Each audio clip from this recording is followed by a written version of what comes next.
नेताहरूको महान पर्व 2082 11 21 को चुनाव सफल पार्न हामी दुईजना। सो भर्खरको हामी बसेको होटेल हामी उठेर फ्रेस भएर नुहाइधुवाइ गरेर हामी निक्लिएका छौँ भोट हाल्नको लागि। मेरो बुढीले हरियो लुगा लाएको छ, यसको मतलब हरियोमा झ्याप हाल्दैछ। सो हामी भोट हाल्न जाँदैछौँ। लाइन पनि तपाईँलाई देखाउँछु। सन्डे बस्नुलाई त हरियो यो पटक हरियो।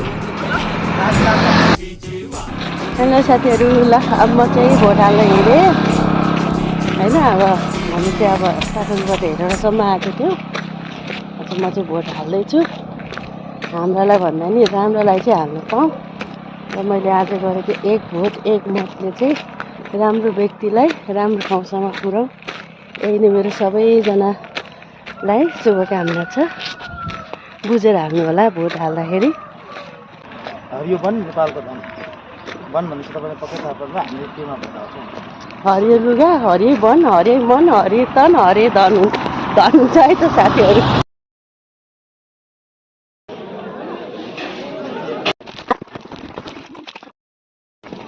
ल साथीहरू, मैले चाहिँ जिन्दगीमा पहिलोचोटि भोट हालेँ होइन। यो चाहिँ भोटको निशानी हो। चस्कन चस्कन चस।